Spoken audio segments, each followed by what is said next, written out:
Welcome and welcome once again to my YouTube channel. This is MIKEANN'S reaction, where we break down more information towards politics in this country and different country at large. So guys, today's reaction or breaking news of today is that bad girl. When I talk about bad girl, I talk about Millie Odhiambo, the senator, but a mom with half and full. Yani inamaanisha kwamba ni mama kama najaa, yani full kama najaa. Okay, Millie Odhiambo today break silence akisema kwamba she's ready to support the Gen Zs of Kenya and Edwin Sifuna. Millie Odhiambo is ready to support Edwin Sifuna and Gen Z wa hii Kenya. Watch the video, then I will come for more. But remember to sub, to like, and to comment on my YouTube channel, please. Viewers, MIKEANN'S reaction.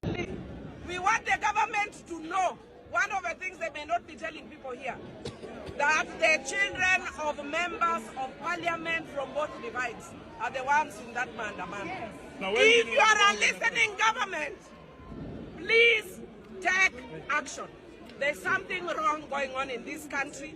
Please take action. I also want to add this, that officially Kenya is in anarchy.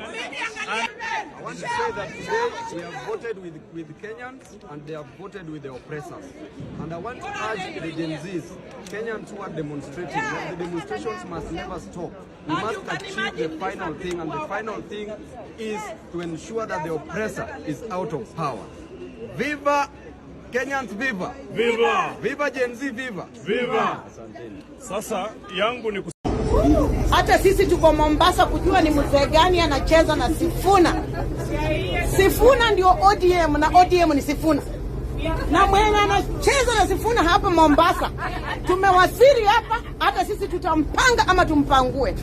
Kwenda huko. Our mistreating Sifuna is what has made Sifuna a hero. So let us be careful the way we are dealing with our issues. When Millie raised these things, some goods were sent to beat me in Kilifi. When I raised these issues, I was shouted down in Kisumu.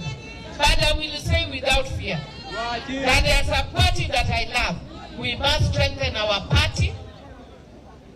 And that show of strengthening our party means there must be internal party democracy. I want to thank you, Mr. Speaker, for giving this House direction that it is actually wrong for us to be mentioning other people who are not here and calling them names, like regrettably my good friend Honorable Ichung'wah called Honorable Raila an urban terrorist. Mr. Speaker, if it weren't for your order, I could also have called Honorable Ruto national terrorist. But because of your order, I'm not calling him a national terrorist, Mr. Speaker. And finally, Mr. Speaker,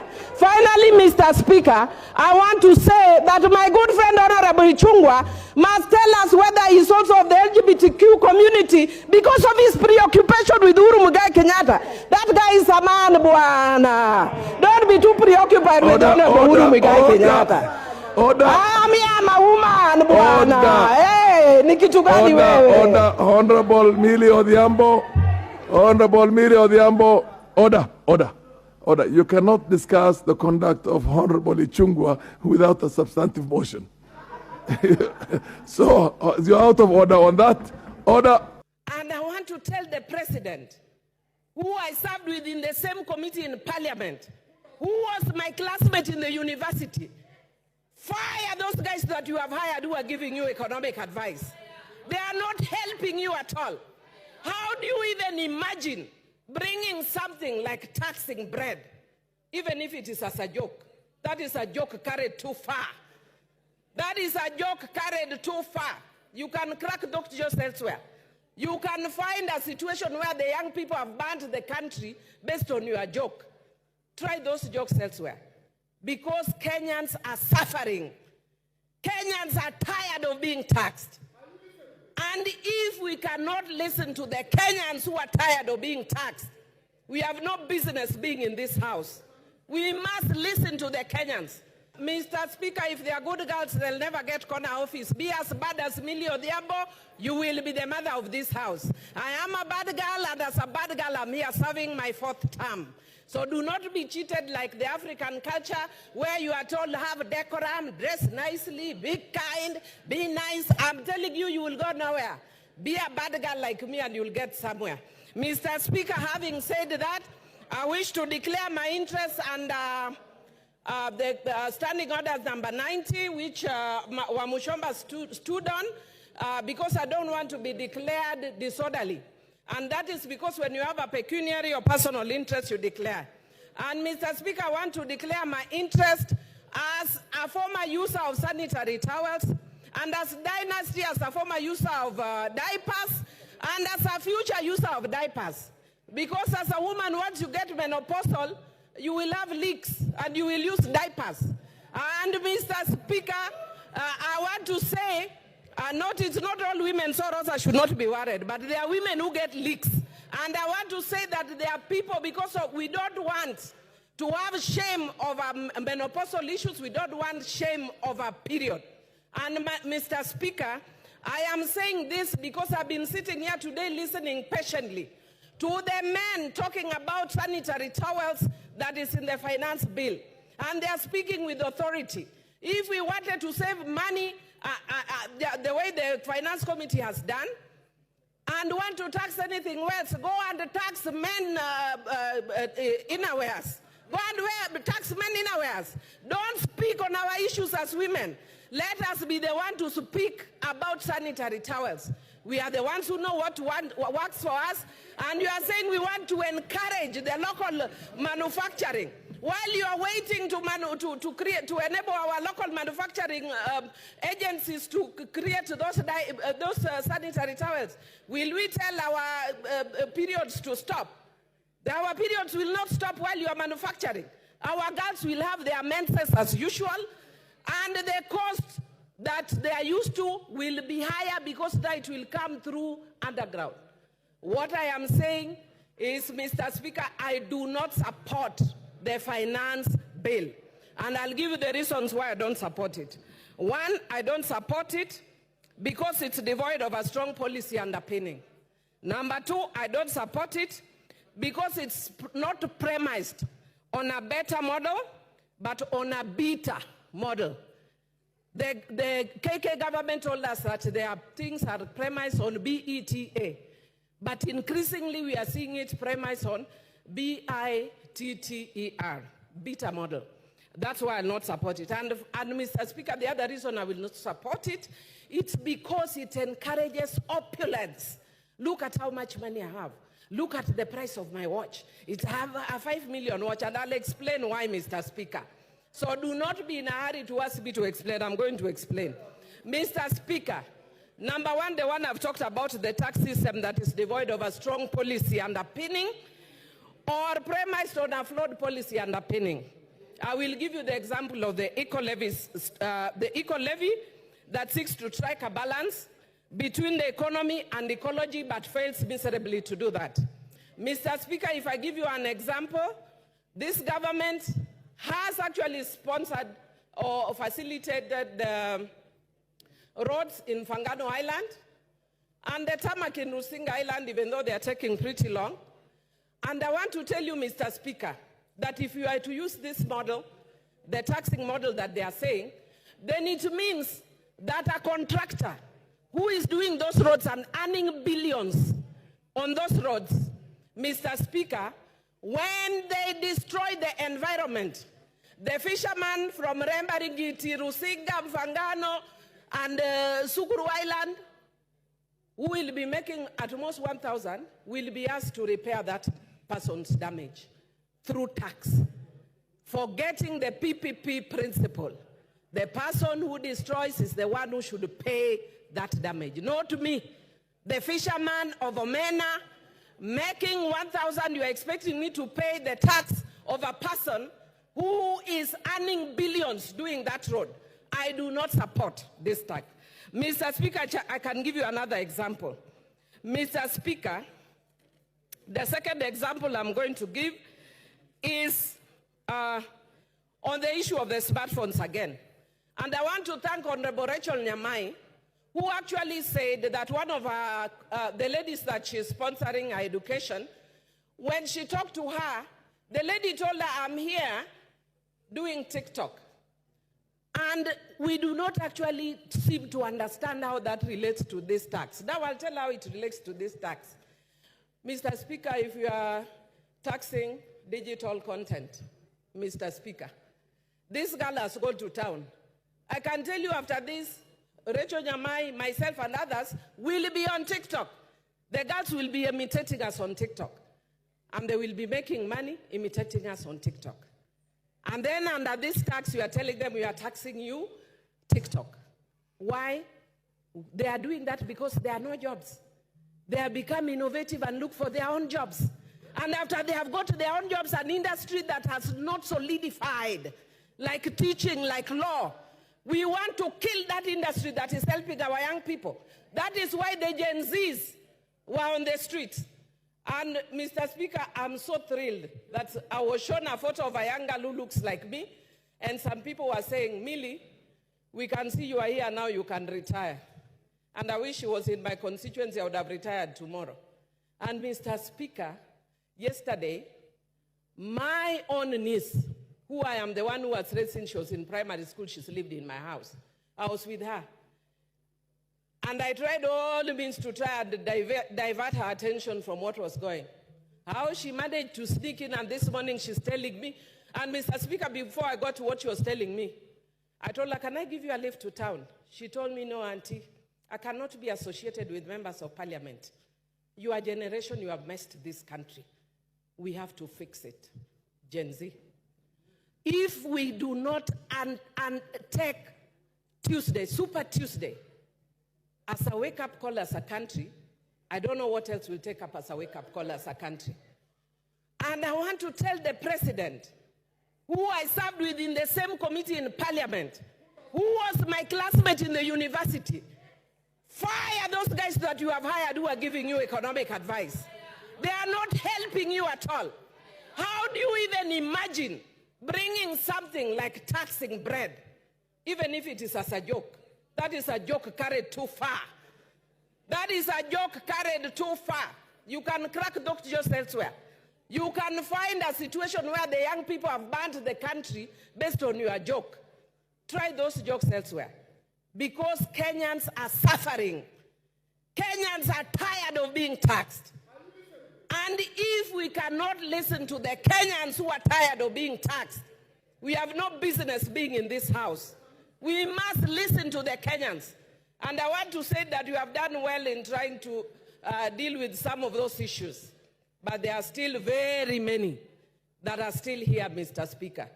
Because we have a short time, I may not mention all of them. But I want to say, like, for instance, the eco-levy. We are talking about trying to be environmentally friendly.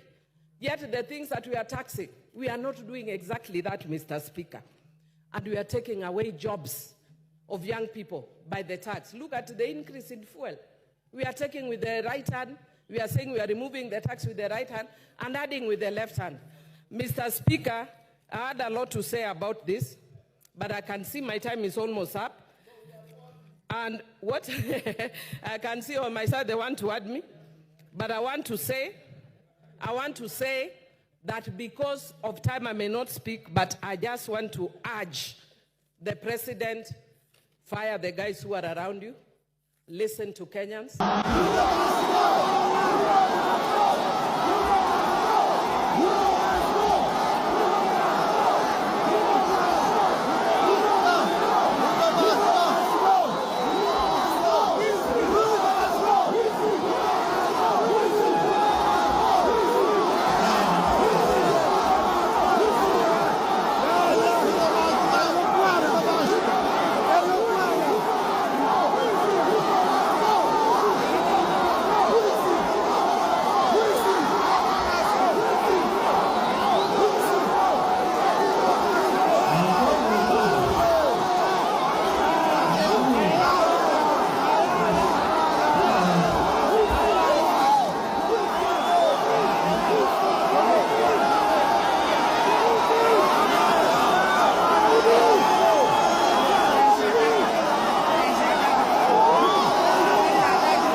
Okay, welcome back and hope you are doing well wherever you are. Happy Sunday and hope you have been in church, you have pray and even seek for the God's mercy. So guys, let us talk about Millie Odhiambo, the senator, one of the senator in this country. And I want to tell you that Millie Odhiambo, by the way, huyu mama ni mama na nusu. Nimeona kuna video nilifanya juzi, by the way, nimeclick poa. Hadi mwingine kuna jamaa aka comment akasema kwamba anapenda Millie Odhiambo, yo courage ambayo Millie Odhiambo ako nayo, yani the way anaendesha mikutano zake ama the way anatoa speech yake pale parliament. Utaona kwamba Millie Odhiambo is a learned person na ni mtu ambaye kwa hakika yeye hana yale maneno kwamba she's doing guesswork. No, Millie Odhiambo anaongea fact na anasema yale ambayo yako moyoni mwake. So today wamemuuliza na kikundi cha Gen Z ya kwamba unaonaje hii Gen Z movement? Je, are you ready to support Gen Z? Bas amesema nini? Amesema kwamba she is ready to support Gen Z, na si Gen Z peke yake, even Edwin Sifuna ako tayari kusapotiwa na Millie Odhiambo. So Edwin Sifuna sahi by the way, let me tell you one thing and let us talk fact here. Edwin Sifuna, according to you, according to your observation, do you think that Edwin Sifuna kutimuliwa pale ODM ni siasa yake imedidimia ama ndi imeinuka?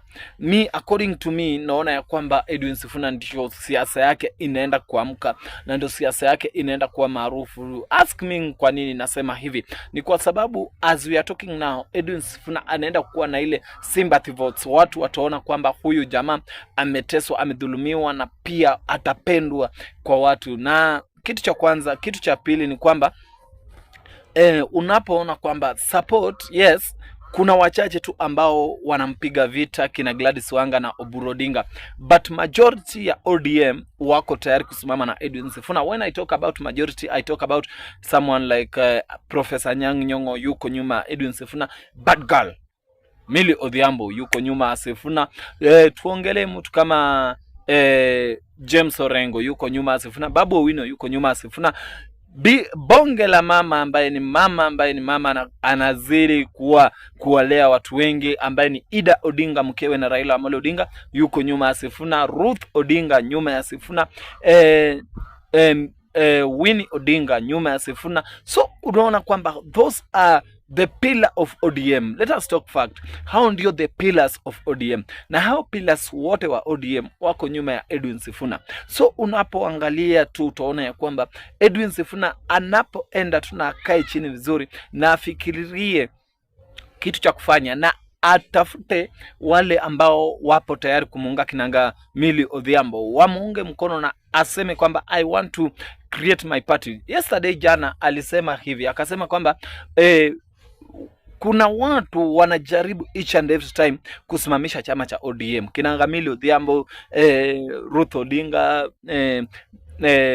Winnie Odinga, Ida Odinga.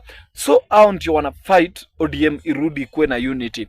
But kuna wale wachache ambao they need benefits of government, ndio wanazidi kusema kwamba Edwin Sifuna asije akadhubutu kurudi kwa chama cha ODM. So as we are talking now, kuna group ODM ziko vikundi viwili. Kuna kikundi ambacho kimesimama na Edwin Sifuna na kuna kikundi ambacho kimesimama na Oburu Odinga, Gladys Wanga. So Millie Odhiambo, mimi naweza sema tu courage ya Millie Odhiambo, jinsi Millie Odhiambo ana address na jinsi anatoa hotuba yake, it seems like ODM kitambo ifike 2027 ODM itakuwa into two. I remember there is a year ODM ilikuwa vyama viwili kwa ODM. Kulikuwa ODMK na ODM ambayo ni ya Raila Amolo Odinga. Na Raila Amolo Odinga akaona kwamba there is no need tukuwe na vyama viwili ambapo we can build one party and we can make it to be strong.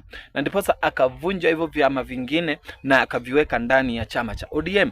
Na ndiposa ukoona kwamba utaamini ya ninapokuambia kwamba ndiposa ODM ikawa inafanya the best party in this country. But as we are talking now, Edwin Sifuna anaenda kukama up na chama ambacho bila shaka kitakuwa na chama ambacho kina watu wengi zaidi. Kinanga Millie Odhiambo watajiunga kwa hicho chama. Kinanga Ruth Odinga, Winnie Odinga and watu ambao wanamsupport pia watajoin hicho chama. Na hicho ndicho unaona kwamba kina Oburu Odinga hawataki kuona ya kwamba watu wengi wanafata Edwin Sifuna kuliko kufuatwa wao.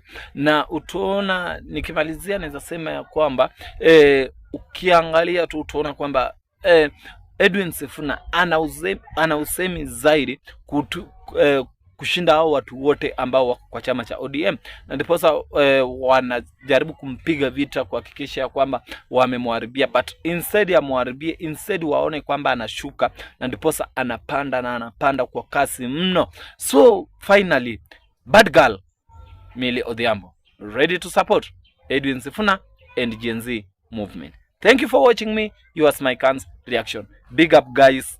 I'm humble and I honor you guys for your great support. Thank you. God bless you so much. Hapa mahali tumefika kwa hakika ni grace. Thank you.